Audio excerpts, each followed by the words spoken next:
Ini adalah I24 News English, dan saya Natasha Kerchuk. Terima kasih telah bergabung bersama kami. Setelah 21 jam di balik pintu tertutup di Pakistan, belum ada kesepakatan yang tercapai. Pembicaraan langsung pertama antara Amerika Serikat dan Iran dalam lebih dari 1 dekade berakhir tanpa hasil, dengan kedua belah pihak meninggalkan meja perundingan sementara waktu gencatan senjata yang rapuh terus berjalan. Para negosiator Amerika Serikat meninggalkan Islamabad semalam setelah momen yang seharusnya menjadi terobosan. Sebaliknya, Wakil Presiden Amerika Serikat J.D. Vance mengatakan Iran menolak berkomitmen untuk melepaskan kemampuan membangun senjata nuklir dan menyebut hal itu sebagai batas tegas bagi Washington. Dan sekarang, Presiden Amerika Serikat Donald Trump baru saja menyampaikan di Truth Social dengan tegas mengatakan bahwa satu-satunya isu yang penting, yaitu isu nuklir, belum terselesaikan. Dan mengumumkan bahwa Angkatan Laut Amerika Serikat akan memulai proses memblokade semua kapal yang masuk dan keluar Selat Hormuz, serta menuduh Teheran melakukan pemerasan terhadap dunia karena gagal membuka kembali jalur air penting tersebut.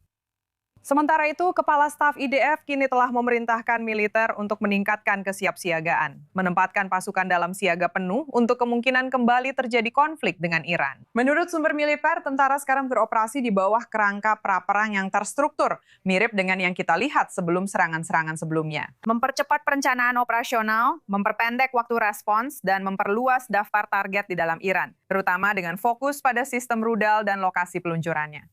Pada saat yang sama, Angkatan Udara Israel sekarang sedang mempersiapkan rencana serangan yang diperbarui. Sementara sistem pertahanan udara diperkuat di seluruh negeri dengan kekhawatiran yang semakin besar tentang kemungkinan eskalasi di banyak front. Namun penting untuk ditekankan bahwa belum ada keputusan yang benar-benar diambil untuk melancarkan operasi militer. Tetapi pesannya sudah sangat jelas.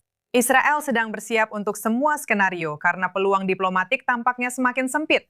Dan sekarang saya ingin beralih ke para tamu kita di studio. Bersama kami ada Yaki Dayan, mantan konsul Israel di Los Angeles, koresponden senior Timur Tengah kita Ariel Osran, dan analis keamanan kita Yakov Lapid. Jadi saya akan beralih ke Anda dulu Yakov, untuk membahas tentang apa yang kita dengar terkait kesiapan Israel menghadapi konflik yang mungkin terjadi lagi. Seperti apa sebenarnya hal itu?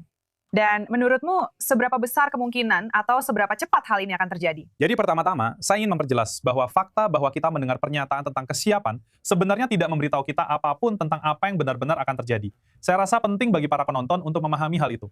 Tugas militer adalah untuk siap menghadapi segala kemungkinan. Dan kemungkinan paling jelas yang harus mereka antisipasi adalah konflik yang kembali pecah. Seperti apa bentuknya? Secara operasional, itu akan terlihat sangat mirip dengan apa yang telah kita lihat selama 5 minggu terakhir. Yang akan berubah adalah daftar targetnya.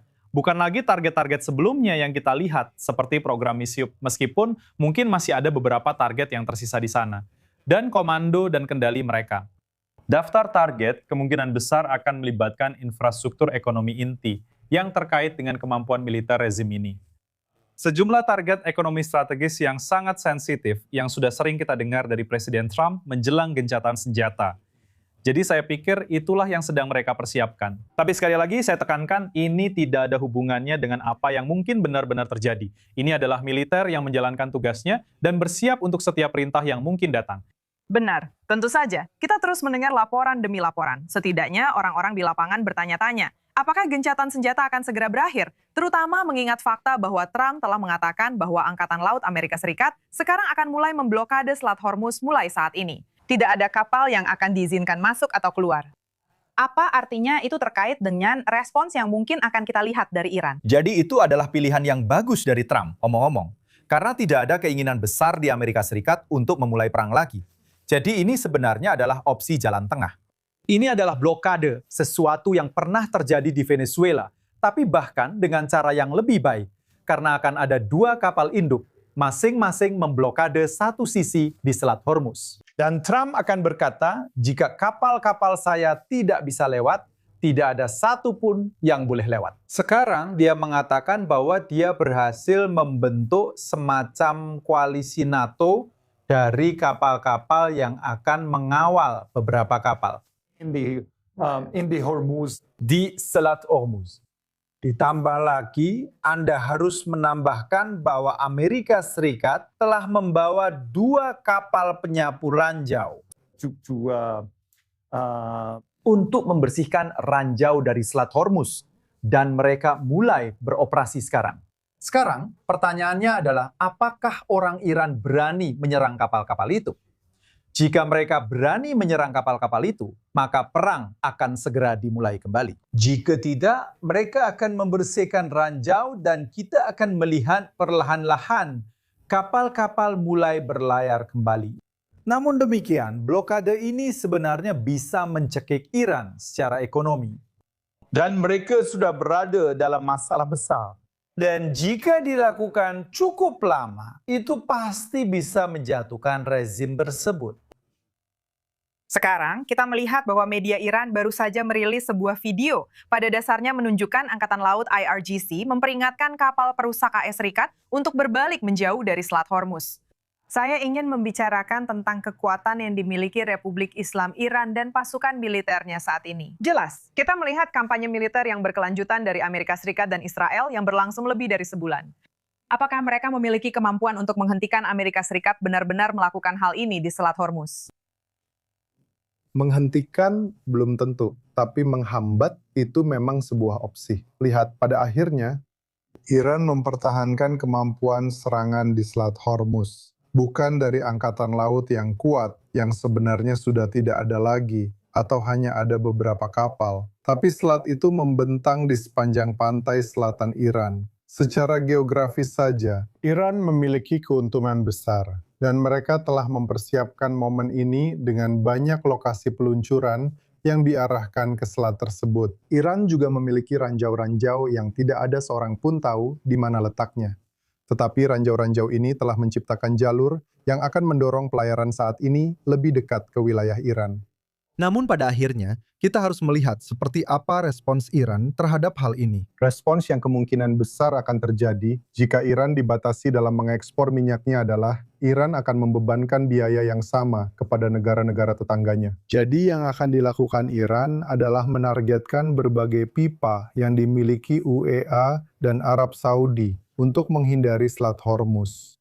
Iran mungkin akan terus menyerang negara-negara tersebut secara langsung karena mereka telah mengidentifikasi itu sebagai titik lemah dari upaya militer Trump terhadap Iran, yaitu dengan menyerang negara-negara Teluk.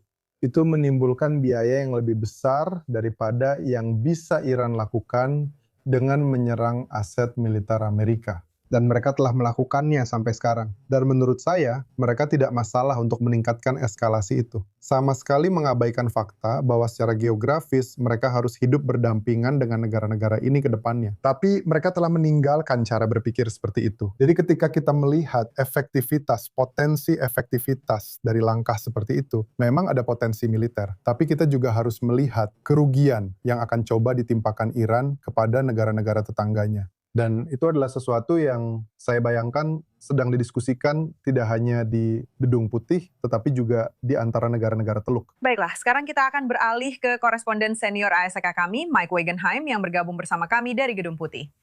Mike, jelas, kita semua telah membaca dengan seksama, bisa dibilang, unggahan terbaru yang dibuat Trump di Truth Social. Tetapi sekarang, dia juga telah melakukan wawancara telepon dengan Fox News. Apa perkembangan terbaru terkait retorika yang kita dengar dari Gedung Putih dan pemerintahan Amerika? Presiden Trump bersikeras bahwa Iran tidak hanya akan kembali ke meja perundingan, tetapi juga memberikan semua yang diminta Amerika Serikat. Dengar, kami mengerti, dan saya rasa Presiden juga mengerti bahwa itu tidak akan terjadi. Saat ini, dia hanya melontarkan retorika keras.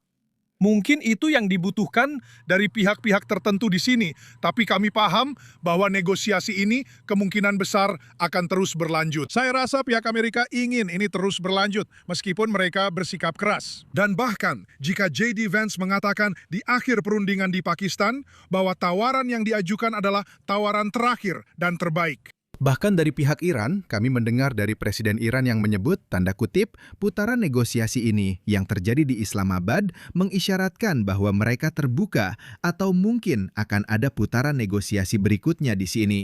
Kedua belah pihak, pada akhirnya, seperti yang disampaikan oleh Menteri Luar Negeri Oman di Twitter beberapa waktu lalu, kedua belah pihak harus membuat apa yang dia sebut sebagai konsesi yang menyakitkan untuk bisa maju di sini. Tapi sementara itu, seperti yang saya katakan 1 jam yang lalu, operasi yang ingin dijalankan oleh Trump tetap akan dilanjutkan. Ini adalah cara untuk mencari jalan tengah antara hanya melanjutkan ke putaran pembicaraan berikutnya, yang mungkin sama tidak membuahkan hasilnya seperti putaran pertama.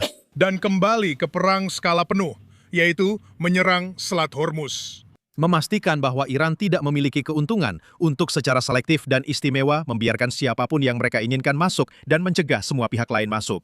Jika akan ada blokade, lakukan sesuai ketentuan Amerika dan coba libatkan sekutu koalisi lainnya, seperti Uni Emirat Arab dan yang lainnya.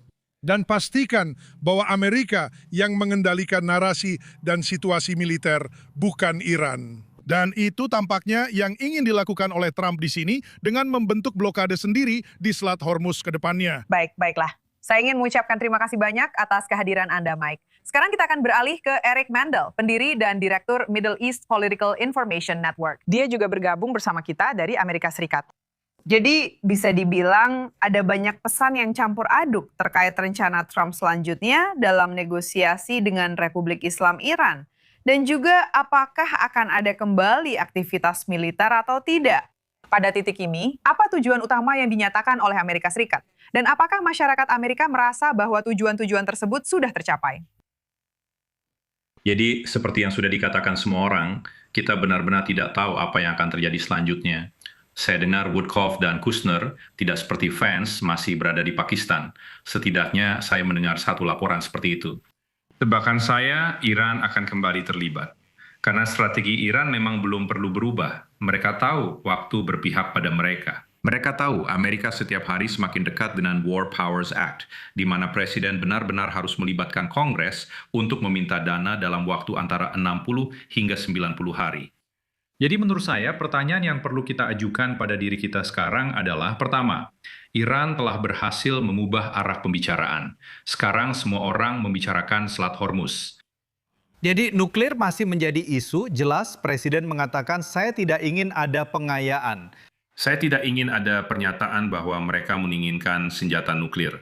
Saya tidak tahu kenapa kita peduli dengan pernyataan itu, karena mereka sudah membuat pernyataan tersebut. Mereka mengklaim fatwa dari pemimpin tertinggi. Pernyataan sama sekali tidak berarti apa-apa. Pertanyaannya di sini sebenarnya adalah, apakah upaya itikat baik Amerika dalam pergi ke Pakistan mendorong negara-negara Teluk, negara-negara Asia, dan negara-negara Eropa untuk benar-benar ikut bergabung, tidak seperti yang dikatakan Perdana Menteri Inggris bahwa mereka akan menunggu sampai semuanya selesai sebelum mereka terlibat. Dan pertanyaan di sini tentang blokade adalah pertanyaan yang seharusnya kita tanyakan. Mengapa kita tidak menghentikan aliran minyak Iran sebelum sampai ke India dan Tiongkok? Jadi pada titik ini, saya rasa kita tidak perlu melebih-lebihkan apa yang dikatakan orang. Saya baru saja mendengarkan pernyataan Presiden beberapa waktu yang lalu. Banyak dari itu, seperti yang disinggung oleh Mike, Anda tahu, sebagian adalah hal-hal yang dia katakan hanya untuk efek tertentu. Tapi kita benar-benar tidak tahu apa yang akan terjadi selanjutnya. Dan sekali lagi, bagaimana semua ini berpengaruh terhadap Israel. Israel bahkan memiliki kursi di meja perundingan di Islamabad yang seharusnya menjadi perhatian Israel, meskipun faktanya Israel tidak memiliki hubungan dengan Pakistan.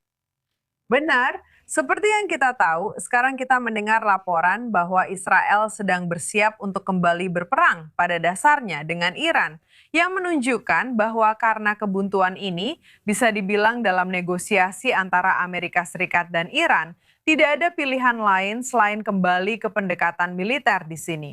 Kami juga melihat laporan sekarang dari Wall Street Journal yang mengatakan bahwa lebih dari 60% armada Angkatan Laut Korps Pengawal Revolusi Islam yang ditugaskan untuk berpatroli di Selat Hormuz masih utuh. Jadi sekali lagi, ini membawa saya ke pertanyaan berikutnya, yaitu menurut Anda, apakah Amerika Serikat benar-benar memahami ideologi Republik Islam dan seberapa jauh Republik ini bersedia melangkah untuk mencapai tujuannya sendiri? Jadi Anda menyentuh sesuatu yang menurut saya sangat penting, dan itu adalah sesuatu yang sudah pernah saya tulis dan bicarakan.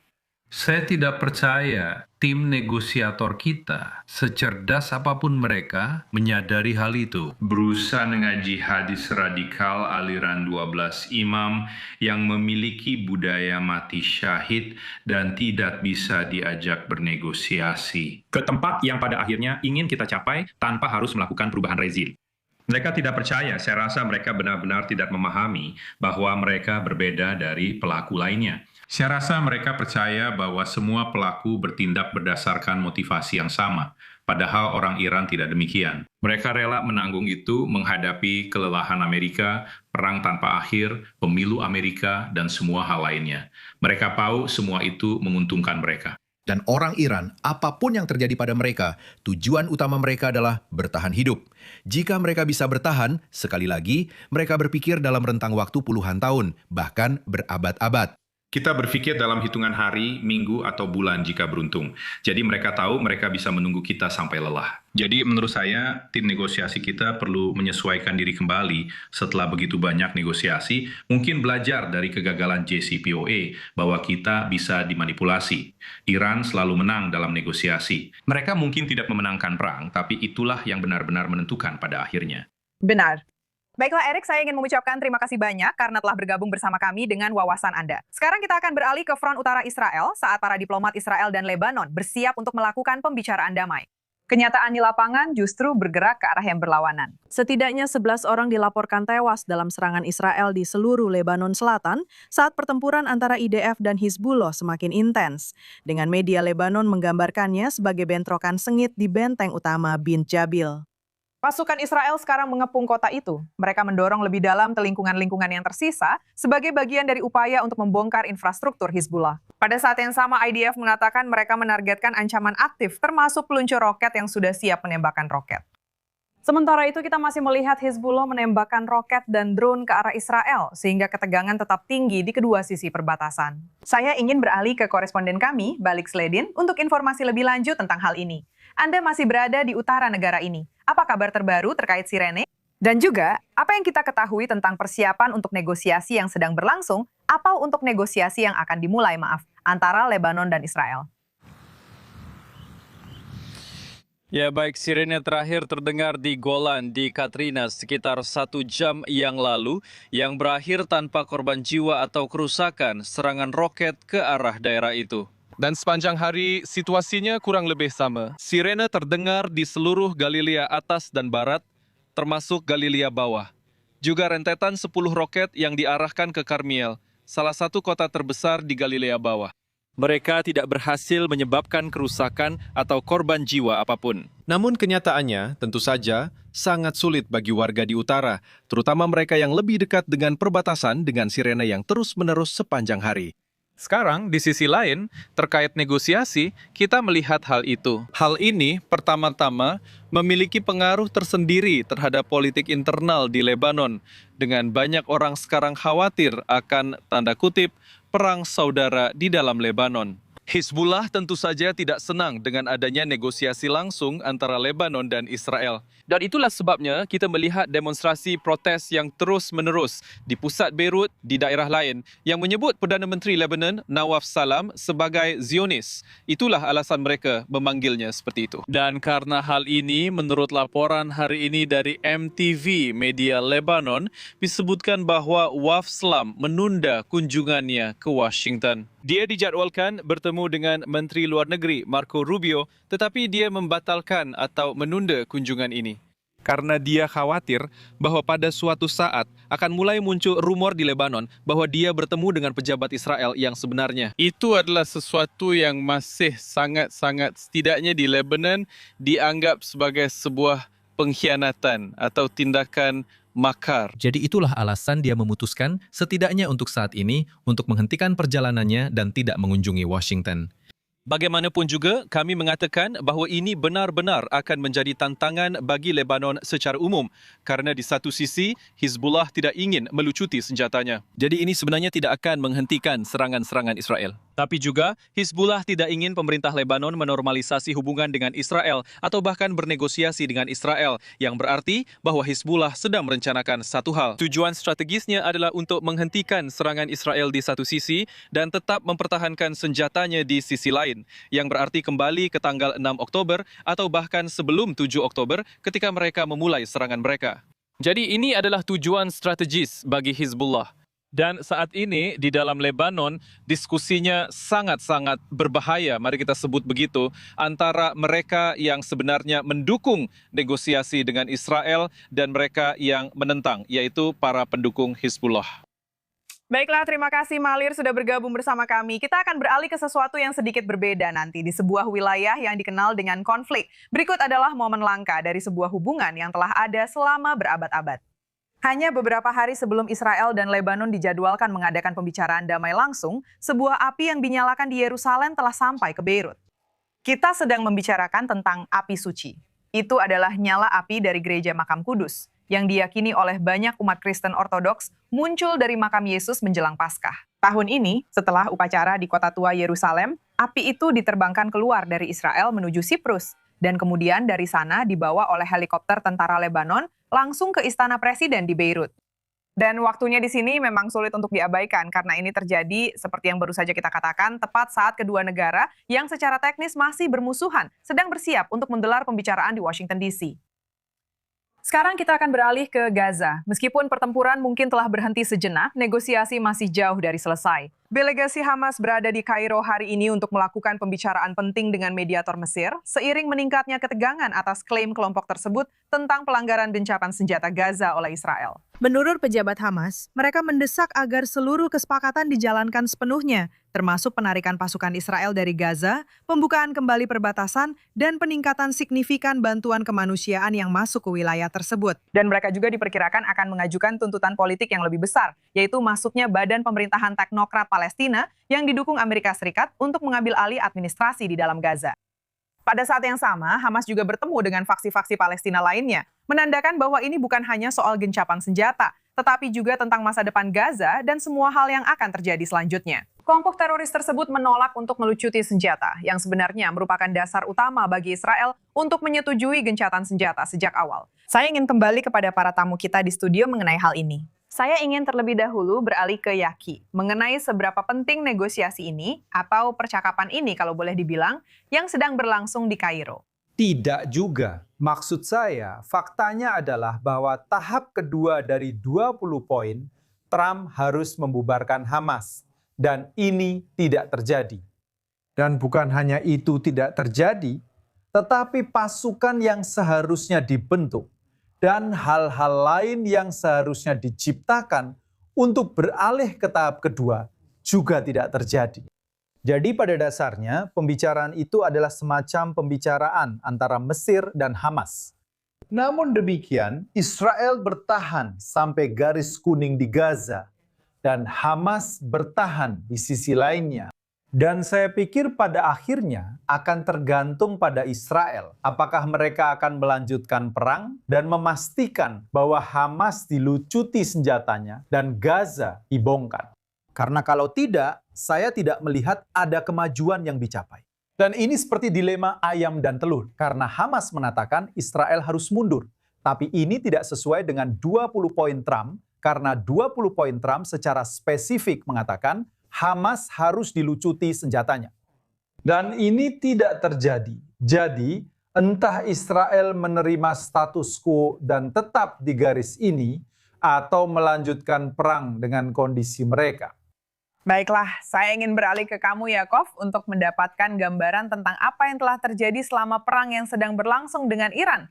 Karena jelas fokusnya, terutama fokus media telah bergeser. Kita tidak melihat banyak liputan tentang apa yang terjadi di jalur Gaza. Seberapa fokus tentara Israel dalam menangani Hamas, dan fakta bahwa kelompok ini jelas-jelas tidak mau melucuti senjata pada saat ini. Ya, seperti yang Anda katakan, memang tidak banyak liputan, tapi itu tidak berarti tidak ada apa-apa yang terjadi. Hampir setiap hari, kami menerima pembaruan dari Komando Selatan IDF tentang operasi militer di jalur Gaza. Jadi, apa yang sebenarnya terjadi? Anda tahu, sekedar penyegar ingatan. Kita tahu bahwa Gaza pada dasarnya terbagi dua. IDF memiliki kendali operasional atas sekitar 50% wilayah tersebut. Dan di sisi barat jalur tersebut ada Hamas, enklav yang masih bertahan. Sekarang, hampir setiap hari, IDF menargetkan sel teroris Hamas yang mencoba melintasi garis kuning, menguji IDF. Mereka berhasil dilumpuhkan. Mereka terdeteksi dan dilumpuhkan. Dan telah terjadi sejumlah eliminasi yang sangat menarik terhadap teroris senior dari Hamas, Jihad Islam Palestina, penyedia senjata. Orang-orang yang terlibat dalam pembantaian 7 Oktober telah dieliminasi dalam beberapa hari terakhir. Pada akhirnya, di wilayah yang dikuasai IDF, mereka pada dasarnya telah menghancurkan sebagian besar infrastruktur teror yang ada di sana. Itu termasuk terowongan, bangunan yang dipasangi jebakan. Dan di Gaza Selatan, kita telah melihat penghancuran total di wilayah Rafah yang berada di bawah kendali Israel, demi menciptakan apa yang mereka sebut sebagai Rafah yang baru. Harapannya adalah untuk membawa warga sipil Gaza ke wilayah baru ini yang tidak akan berada di bawah kendali Hamas. Dan di bagian jalur Gaza yang dikuasai Hamas, kita justru melihat hal yang sebaliknya. Kita melihat Hamas memperdalam kendalinya. Kita melihat mereka merekrut teroris baru. Mereka adalah anak-anak muda yang sama sekali tidak punya pengalaman tempur dan hampir tidak mendapat pelatihan. Mereka diberi senapan Kalashnikov, gaji, mungkin juga peluncur RPG, dan pada dasarnya mereka diberi wilayah untuk dijaga. Jadi inilah yang sedang terjadi. Hamas tidak mampu mengimpor senjata dalam jumlah besar. Mereka kesulitan dengan hal itu. Mereka hampir tidak bisa mengimpor apapun. Tapi pada akhirnya, mereka menolak untuk melucuti senjata. Ini benar-benar bisa diprediksi. Siapapun yang berpikir bahwa Hamas akan melucuti senjata, jelas belum memahami apa itu Hamas. Dan menurut saya, kita sedang menghitung mundur. Kita sedang menghitung mundur menuju konfrontasi berikutnya. Akan seperti apa bentuknya? Ada beberapa opsi ke depannya. Benar. Sekarang saya ingin beralih ke kamu, Aryo. Dan ingin tahu pendapatmu tentang apa arti semua ini bagi hubungan regional. Fokusnya telah bergeser dari Gaza sepenuhnya ke Iran. Kita melihat negara-negara Arab Teluk pada dasarnya sejalan dengan Amerika Serikat dan Israel dalam keinginan melihat Iran tumbang, meskipun tentu saja mereka tidak selalu menyatakan hal itu secara terbuka. Tapi Anda tahu, masalah Gaza masih tetap ada. Dan apa artinya itu pada akhirnya bagi masa depan hubungan antara Israel dan negara-negara Teluk? Sikap publik dari pihak Saudi belum berubah. Mereka, seperti yang menjadi syarat sebelum 6 Oktober, ingin melihat adanya jalur yang realistis menuju berdirinya negara Palestina. Setiap pejabat Saudi yang Anda ajak bicara akan mengatakan bahwa itu adalah syarat sebelum 7 Oktober. Dan itu tetap menjadi syarat sampai sekarang. Jadi sudah jelas bahwa tidak akan ada jalur menuju berdirinya negara Palestina selama Hamas masih bersenjata. Jadi mereka juga perlu terlibat dalam hal itu, tapi mereka tidak melakukannya. Kita memang melihat dalam sesi pelantikan Dewan Perdamaian Trump bahwa berbagai negara Teluk memutuskan untuk menyumbangkan sejumlah besar uang ke Dewan Perdamaian. Tapi itu untuk tujuan politik, bukan benar-benar untuk terlibat dalam pembubaran Hamas.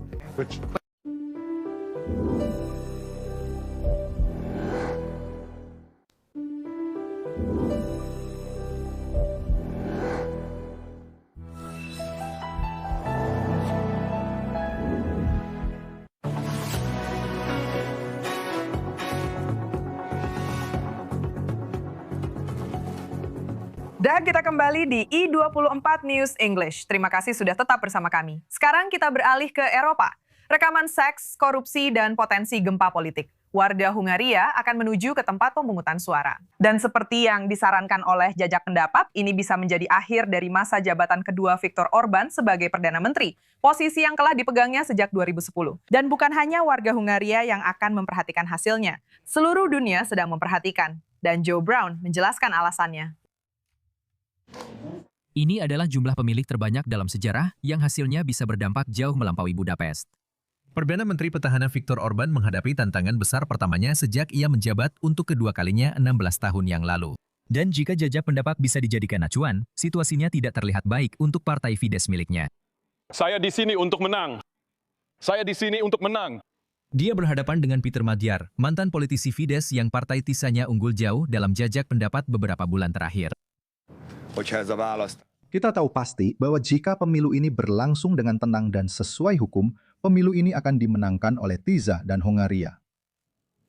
Magyar terbukti populer dengan mengunjungi daerah dan masyarakat yang merasa terpinggirkan setelah 16 tahun pemerintahan Orban, dengan para kritikus mengatakan bahwa dia telah membiarkan korupsi, membungkam media oposisi, dan melemahkan peradilan Hongaria.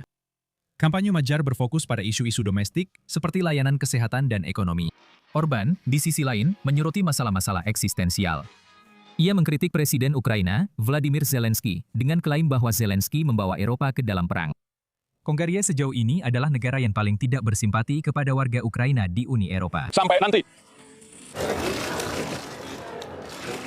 Dengan menggunakan hak vetonya untuk memblokir pinjaman sebesar $105 miliar ke Kiev, poster-poster Fidesz telah ditempel di kota-kota dan desa-desa, menyamakan Magyar dengan Zelensky, dengan kata-kata seperti bahaya dan mari kita hentikan mereka yang menyertai gambar-gambar ini.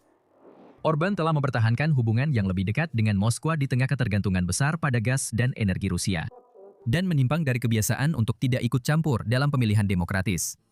Beberapa tokoh terkemuka di pemerintahan Trump, termasuk presiden sendiri, telah mengirimkan pesan dukungan untuk Orban dalam beberapa bulan terakhir. Dengan wakil presiden J.D. Vance bahkan berbicara di sebuah kampanye Orban minggu lalu di Budapest. Sayap kanan Amerika, khususnya gerakan MAGA, memandang kebijakan sosial dan fiskal Orban sebagai cetak biru untuk keberhasilan konservatisme. Politisi pemerintah Israel juga telah menyatakan dukungan untuk Orban, termasuk Menteri Urusan Diaspora Amichai Sikli, yang mengklaim bahwa Budapest adalah salah satu ibu kota Eropa teraman bagi orang Yahudi karena kebijakan anti-imigran yang kuat dan retorika pro-Israel dari Hongaria. Hongaria adalah satu-satunya negara selain Amerika Serikat yang telah dikunjungi oleh Benjamin Netanyahu sejak surat perintah penangkapan Pengadilan Kriminal Internasional dikeluarkan untuknya. Beberapa kejadian dalam kampanye ini telah menimbulkan kontroversi. Magyar mengklaim bahwa Fidesz dan mantan pacarnya telah bekerja sama untuk memeras dirinya dengan menggunakan rekaman video seks. Dan ada juga kekhawatiran bahwa Orban, seperti Trump, tidak akan mengakui kekalahan dalam pemilihan tersebut. Saya di sini untuk menang. Dan apa yang kamu kehilangan? Saya suka menang ya. Namun hasilnya, yang mungkin memerlukan waktu untuk diselesaikan karena protokol pemungutan suara dari warga negara di luar negeri, akan diawasi dengan ketat oleh Timur, Barat, dan wilayah abu-abu di tengahnya. Baiklah, mari kita kembali ke Yaki Dayan, mantan konsul Israel di Los Angeles yang bergabung bersama kita. Yaki, kamu tahu, jika Orban kalah setelah 16 tahun berkuasa, apa artinya itu bagi Eropa secara keseluruhan? Dengar, bagi Eropa itu akan menjadi sebuah keberhasilan besar. Karena berkali-kali dukungan Hongaria terhadap Rusia dan fakta bahwa Hongaria memblokir banyak keputusan yang harus diambil secara bulat oleh Uni Eropa telah menghambat banyak hal. Jadi itu akan berarti kemenangan besar bagi Uni Eropa. Saya akan mengatakan bahwa hal yang sama tidak berlaku bagi Israel, Amerika Serikat, maupun Rusia. Karena bagi Israel, dalam banyak kasus, ketika Uni Eropa ingin memberikan sanksi, Israel, dan mereka tidak hanya membutuhkan mayoritas, tetapi mereka juga membutuhkan suara bulat untuk memberikan sanksi kepada Israel. Hongaria memberikan suara menentang itu. Mereka memilih menentang hal tersebut. Dan bagi orang Amerika, kita baru saja melihat wakil presiden. Kita baru saja melihat J.D. Vance datang ke Hongaria dan mengatakan inilah peradaban Barat. Ini adalah barisan pendukung Orban. Jadi saya pikir Uni Eropa akan sangat senang. Saya pikir pemerintah Israel, pemerintah Amerika, dan juga Rusia akan kurang senang jika Orban kalah. Benar. Maksud saya hanya tahu kan secara singkat, sepertinya AES mengatakan mereka akan mendukung pemerintah manapun yang akhirnya terpilih. Apakah itu Orban atau tentu saja lawannya saat ini. Tapi pada akhirnya, menurutmu itu akan seperti apa? Jadi dengar, lawannya sebenarnya adalah teman Israel. Satu-satunya kekhawatiran di Israel adalah misalnya jika Uni Eropa menekannya, dia akan lebih memilih untuk berpihak pada Uni Eropa daripada melawan seluruh Uni Eropa. Seperti yang dilakukan Orban yang berdiri melawan seluruh Uni Eropa. Tapi saya tidak ragu bahwa Israel, Amerika Serikat, dan pihak lain akan mendukung lawannya jika dia menang. Saya tidak ragu bahwa memang seperti itulah keadaannya. Akan jauh lebih sulit bagi Israel dalam pengambilan keputusan di Uni Eropa. Tapi dia akan mendapatkan dukungan Israel. Saya tidak ragu. Baiklah, Yaki, saya ingin mengucapkan terima kasih banyak karena telah bergabung bersama kami di studio. Sekarang kita beralih ke Spanyol. Israel telah memanggil utusan Spanyol setelah sebuah boneka raksasa Perdana Menteri Benjamin Netanyahu diledakkan selama festival lokal dalam acara yang dikenal sebagai pembakaran Yudas, di mana tokoh-tokoh publik kadang-kadang dijadikan target simbolis. Namun tahun ini pejabat Israel mengatakan bahwa hal itu sudah melewati batas dengan menunjuk pada apa yang mereka sebut sebagai kebencian antisemit yang dipertontonkan dan secara langsung menyalahkan retorika pemerintah Spanyol. Boneka tersebut yang tingginya lebih dari 6 meter dan dipenuhi bahan peledak diledakkan di depan kerumunan yang bersorak di sebuah kota dekat Malaga sebagai bagian dari tradisi yang telah berlangsung selama puluhan tahun ini. Pejabat Spanyol menolak tuduhan hasutan tersebut. Mereka menegaskan bahwa mereka menentang segala bentuk kebencian. Tapi mari kita undang jurnalis Graham Keeley dari Madrid untuk menjelaskan apa yang sebenarnya terjadi di sini. Jelas, kita melihat apa yang bisa dikatakan sebagai memburuknya hubungan tidak hanya antara Spanyol dan Israel, tetapi juga antara Spanyol dan Amerika Serikat di tengah perang dengan Iran. Bantu kami memahami konteks di sini dan betapa tidak lazimnya menggunakan sosok seperti Netanyahu dalam acara seperti ini. Maaf, saya tidak bisa mendengar apa-apa. Apakah kamu bisa mendengar saya sekarang? Apakah Graham bisa mendengar kami? Ya, saya bisa. Ya, oke, bagus. Jadi yang baru saja saya tanyakan pada Anda pada dasarnya adalah untuk sedikit menjelaskan konteks di sini. Jelas kita sedang melihat memburuknya hubungan saat ini antara Spanyol, antara Israel, bahkan Amerika Serikat di tengah perang. Anda tahu, tradisi pembakaran Yudas ini seberapa tidak lazim menggunakan sosok seperti Netanyahu. Saya rasa konteksnya seperti ini. Ini adalah tradisi di kota tertentu ini. Yang sudah berlangsung sejak tahun 1940-an. Di mana orang-orang memilih sosok yang menurut mereka mewakili kejahatan atau hal-hal buruk. Jadi setiap tahun mereka memilih sosok yang berbeda. Misalnya, tahun lalu itu adalah Donald Trump. Sebelumnya pernah juga Vladimir Putin dan banyak sosok lainnya. Jadi itu adalah pendapat lokal mereka. Dan itu sangat khas El Burgo, desa atau kota yang dimaksud. Saya tidak akan mengatakan bahwa itu ada hubungannya dengan kebijakan pemerintah Spanyol sama sekali. Bagaimana hal ini diterima di dalam Spanyol? Maksud saya, jelas Anda bisa mengatakan bahwa ini tidak ada hubungannya. Setidaknya pemerintah Spanyol tidak terlibat dalam acara budaya khusus ini. Tapi jelas, Pedro Sánchez sangat-sangat kritis terhadap negara Israel, sangat kritis terhadap perang dengan Iran, bahkan sampai tidak mengizinkan Amerika Serikat menggunakan pangkalan Spanyol untuk aktivitas militer. Jadi, apakah kita melihat pada dasarnya masyarakat Spanyol sejalan dengan Pedro Sánchez dalam semua pernyataan ini? Serangkaian jajak pendapat menunjukkan bahawa rakyat Spanyol menyetujui sikap Sanchez yang pada dasarnya mengkritik Israel, mengkritik Amerika Serikat terkait perang di Iran dan sebelumnya perang Israel di Gaza. Jadi benar sekali, arus opini publik di sana cukup anti-Israel. Saya juga ingin mengatakan pada saat yang sama, ada juga elemen-elemen dalam masyarakat Spanyol, mungkin dari Partai Rakyat Konservatif, yang mengambil sikap berbeda dan saat ini mereka sangat pro-Israel. Dan dalam sebuah jajak pendapat yang dirilis hari ini, ditemukan bahwa Partai Rakyat berpeluang untuk memenangkan pemilihan umum tahun depan.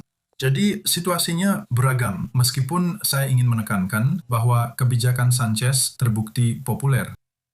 Sangat menarik. Baiklah, saya ingin mengucapkan terima kasih banyak atas kehadiranmu, Graham, dari Madrid dengan penjelasan tersebut. Sekarang kita akan beralih ke Turki. Para pemimpin Israel mengecam Presiden Turki Erdogan setelah muncul laporan bahwa jaksa di Turki berupaya memenjarakan puluhan pejabat senior Israel, termasuk Perdana Menteri Netanyahu, atas tuduhan kejahatan yang mereka kaitkan dengan perang di Gaza. Tanggapan dari Yerusalem bisa dibilang sangat keras. Netanyahu menuduh Erdogan melakukan pembantaian terhadap orang Kurdi dan bersekutu dengan kelompok-kelompok proksi Iran, sementara Menteri Pertahanan Islah Katz bahkan menyebutnya sebagai macan kertas.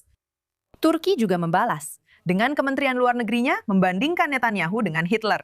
Dalam pernyataan resmi, saya ingin mengundang Dr. Hayatan Cohen untuk menjelaskan hal ini kepada kita. Jelas kita sudah melihat hubungan antara Turki dan Israel memburuk selama bertahun-tahun.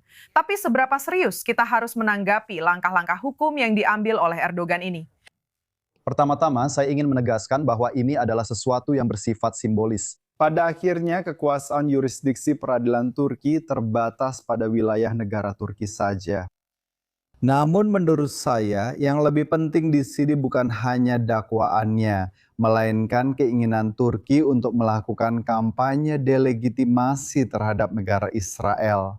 Dan jelas, keputusan yudisial ini hanyalah alat dalam gambaran yang lebih besar ini. Kita melihat bahwa Turki melakukan ini dengan cara yang sangat sistematis. Turki sedang melakukan kampanye delegitimasi yang sangat sistematis. Kita harus melihat pernyataan dari pejabat-pejabat Turki. Mereka memberikan banyak julukan berbeda kepada Perdana Menteri Israel dan negara Israel, seperti geng genosida dan lain sebagainya. Dan oleh karena itu, saya pikir ini harus dikutuk. Dan jelas, ini tidak membantu masa depan hubungan kedua negara. Kita melihat bahwa hal ini justru berkontribusi pada semakin memburuknya hubungan. Dan jelas, jika kita juga harus berbicara tentang dakwaan itu sendiri, ini bukan hanya Ini bukan hanya pejabat senior Israel saja. Ada beberapa jurnalis Israel, seorang rabi Israel. Maksud saya, itu sangat aneh. Ya, saya ingin membahas itu, Dr. Yani Rochak. Tentu saja jelas kita melihat daftar berbagai bisa dibilang tokoh Israel yang pada dasarnya akan ditangkap jika mereka mendarat di Turki. Kita tahu bahwa Turki telah menjadi tujuan wisata utama bagi orang Israel selama bertahun-tahun. Tentu saja sepertinya itu mulai berubah.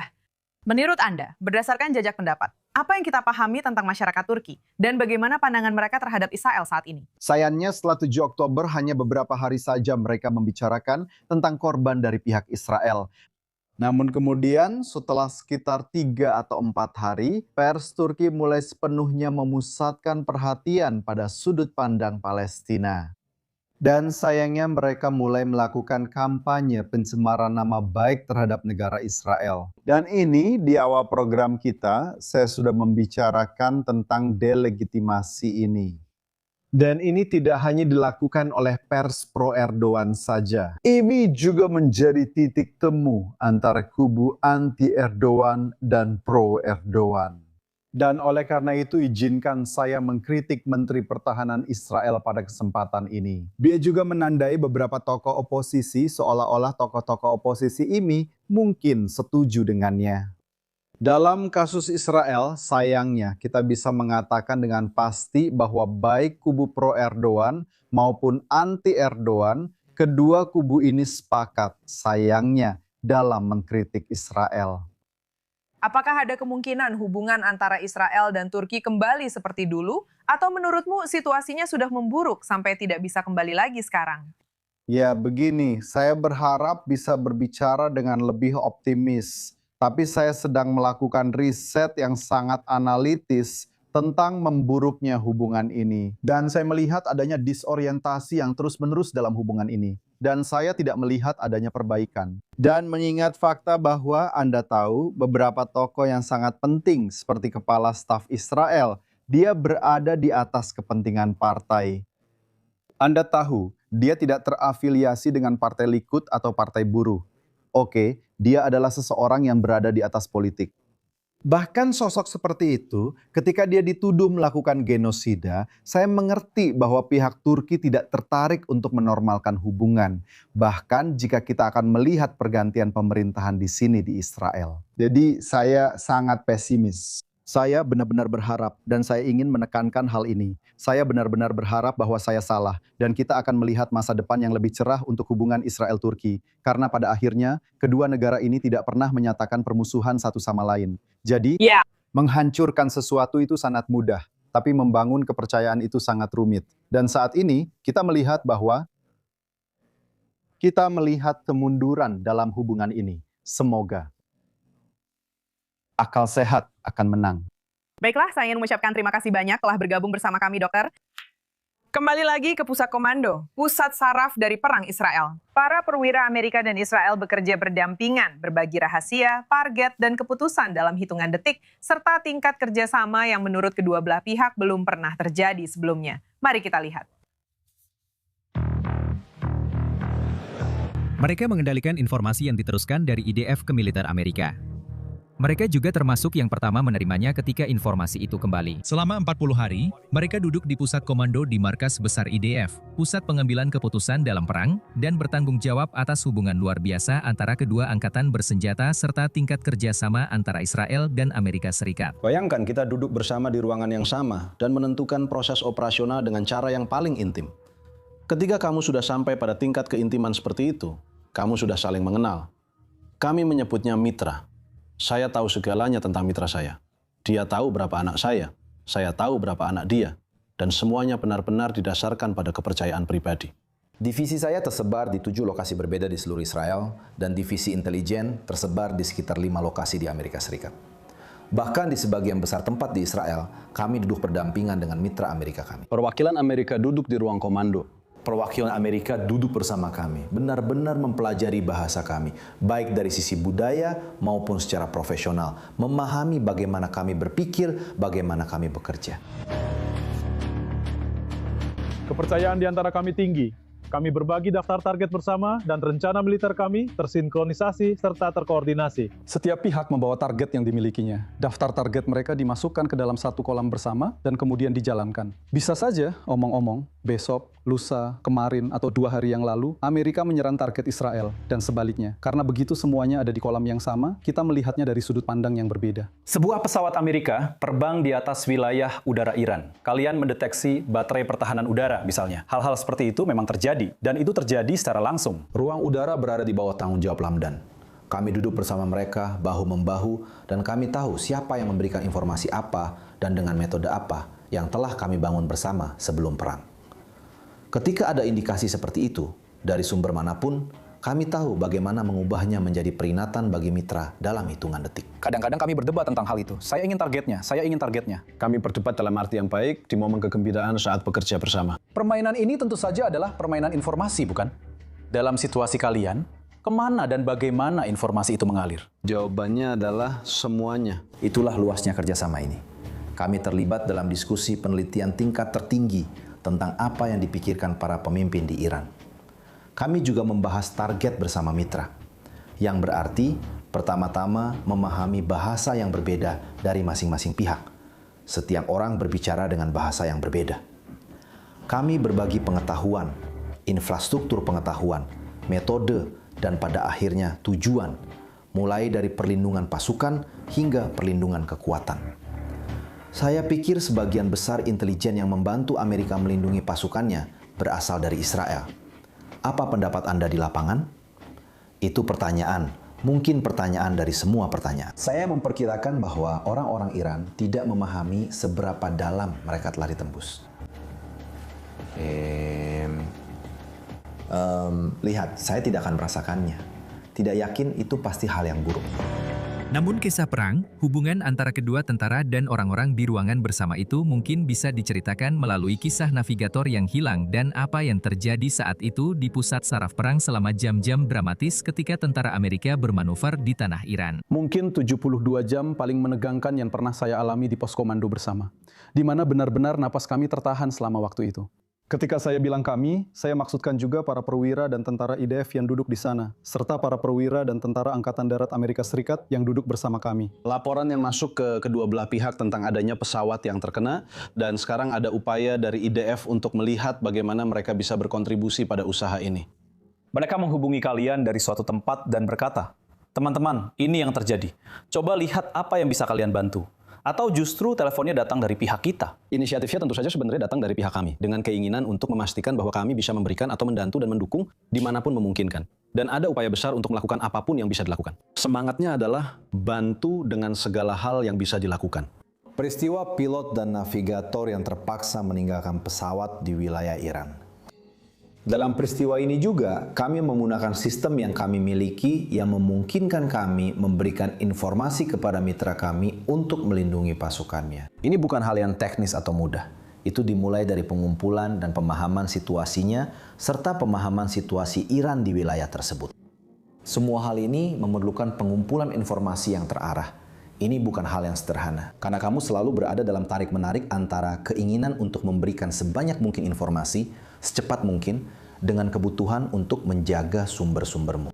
Dan tugas kami adalah memastikan bahwa hal ini memenuhi kebutuhan mitra. Momen ketika mereka berhasil menyelamatkannya mungkin adalah momen paling mengharukan dalam operasi sejauh ini. Saat kami semua duduk di ruang komando, melihat ke layar dan menerima laporan dari pasukan bahwa mereka telah menemukan navigator itu dan dia sedang dalam perjalanan kembali ke tempat yang aman. Itu adalah ledakan emosi yang luar biasa. Ada air mata juga di sana. Kami semua merasa sangat lega. Dan itu adalah momen yang sangat mengharukan.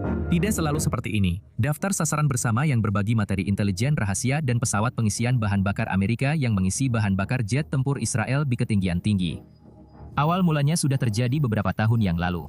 Hubungan dengan Amerika tidak tercipta dalam satu hari. Kami tidak tiba-tiba bangun suatu hari dan semuanya langsung terjadi. Ini adalah hasil dari latihan bersama dan rencana bersama selama bertahun-tahun. Negara Israel sekitar 5 tahun yang lalu, pada bulan September 2021, melakukan proses yang luar biasa yang dipimpin oleh mitra Amerika. Dan sebenarnya, tanggung jawab itu berpindah dari Komando UKOM, European Command, bertepatan secara historis dengan penandatanganan perjanjian Abraham ke tanggung jawab Komando CENTCOM, Central Command. yang bertanggung jawab atas negara-negara Timur Tengah. Perpindahan ini membawa peluang yang hasilnya sebenarnya kita lihat hari ini. Dia mulai menjabat ya. Dan pada hari pertama, dia langsung menelpon perwakilan tentara Amerika, benar? Dari situ, bahkan selama masa peralihan, saya sudah bertemu dengan rekan kerja saya yang setara, benar-benar terbang dan bertemu mereka. Secara pribadi, saya berkesempatan untuk mendampingi proses ini. Laksamana Cooper yang kita kenal baik hari ini dalam jabatannya saat ini sebagai Komandan CENTCOM, secara pribadi saya yang menghubungkannya untuk percakapan pertama dengan pihak Israel, dengan Komandan Angkatan Udara Israel. Apakah kita memberitahu orang Amerika segalanya? Apakah orang Amerika memberitahu kita segalanya? Jawaban untuk kedua pertanyaan itu adalah mutlak tidak. Tetapi jumlah contoh yang saya miliki tentang hal-hal yang kita atau mereka enggan bicarakan telah sangat berkurang. Apa perbedaan antara perencanaan dan pelaksanaan? Mungkin akan menajutkanmu, tapi hasilnya hampir persis seperti yang kami kelola bersama. Seperti yang kami perkirakan dan seperti yang kami bayangkan setelah banyak persiapan sebelumnya. Kamu berbicara dengan temanmu, kamu bilang padanya, Joe, kita berhasil. Seolah-olah ada percakapan seperti itu. Percakapan penuh kegembiraan bersama, pengalaman bersama. Tentu saja, ada dua momen penting yang saya ingat. Salah satunya adalah tanggal 28 Februari pukul 08.02, yaitu saat dimulainya operasi. Kami membicarakannya dan berkata, kita mulai, kita jalankan ini bersama-sama. Setelah penerbangan pembukaan, apakah kalian saling menelpon atau melakukan panggilan video? Dan apa yang dibicarakan? Maksudnya, apa percakapan pertama, kata-kata pertama yang keluar dari mulut? Saya rasa besarnya peristiwa ini membuat kita tidak bisa tidak merasa terharu dan berkata satu sama lain, kamu percaya, kita sudah sampai di momen ini. Ini adalah skenario terbaik yang bisa saya bayangkan dalam hal kesiapan yang telah kita capai. Dan saya tahu bahwa operasi ini tidak peduli bagaimana kita membayangkannya, pada kenyataannya akan terlihat berbeda dari apa yang kita bayangkan. Karena ini adalah hal-hal bersejarah yang belum pernah terjadi sebelumnya. Karena kepercayaan yang telah dibangun sebelumnya, kamu bisa melihat senyum bersama, kamu bisa melihat bahwa kamu menatap matanya melalui layar, kamu bisa melihat bahwa kita saling memahami, dan mulai dari sini kita akan saling membantu dalam segala hal yang dibutuhkan, baik di saat-saat terendah maupun di saat-saat terkuat. Di tentara, setelah seminggu berjaga di bawah hujan, para tentara sudah menjadi teman. Dalam perang, kerjasama juga menciptakan ikatan pribadi, bahkan menjadi teman. Terbentuk juga persahabatan, saling bercanda satu sama lain, dan setiap orang sudah tahu kopi apa yang tidak diminumnya, serta giliran jaga mana yang tidak disukainya. Bercanda dengan pihak lain, pertama-tama, Pesach adalah acara yang menarik bagi rekan Amerika. Dia mengetahui bahwa tidak boleh makan Hametz lagi. Itu bukan sesuatu yang mudah dilakukan oleh orang Amerika. Bahkan pernah melihat rekan makan gefilte fish yang dibawa oleh salah satu anggota cadangan kami, dia membuatnya di rumah. Saya sempat menjamu salah satu perwira itu untuk makan malam di rumah saya, sedikit sebelum operasi dimulai, sebelum perang pecah. Dan dia duduk di sekitar meja makan malam bersama, makan gefilte fish, dan di meja sabat kami mengucapkan kiddush. Dan di akhir malam dia mendekati saya dan berkata, untuk inilah kita di sini. Agar hal-hal seperti ini bisa terus berlangsung di negara Israel, dan itu membuat saya sadar betapa kuatnya hubungan ini, betapa luar biasanya mereka ada di sini bersama kita, dan apa yang mereka maksudkan. Ada cerita tentang salah satu rekan yang sudah duduk bersama kami selama sebulan di dalam bunker, belajar bahasa Ibrani di sana. Begitulah sekarang, dari siapa dia belajar bahasa Ibrani? Dia belajar dari para pemuda, orang-orang di sekitarnya, orang-orang yang sangat termotivasi, bermoral, profesional, hebat. Kita punya orang-orang luar biasa, anak-anak. Mereka masih anak-anak. Mereka juga mungkin tidak percaya bahwa kampanye bersama akan terlihat seperti ini. Berdiri bahu-membahu. Terkadang harus improvisasi, dan bagi mereka, ini baru permulaan. Bagaimana perasaanmu setelah sebulan seperti ini? Pertama, saya kira wajah saya diburamkan. Tapi saya harap kamu bisa melihat di mata saya ada cahaya yang terpancar. Kami benar-benar berkomitmen untuk ini. Dengan cara yang paling pribadi yang bisa saya katakan padamu. Saya merasa sangat bangga, jadi kalau kamu tanya saya bangun setiap pagi dengan senyuman, meskipun dengan segala kesulitan. Saya pikir efektivitas operasional yang dihasilkan pada akhirnya akan benar-benar memungkinkan kita untuk menjaga keamanan dalam jangka panjang.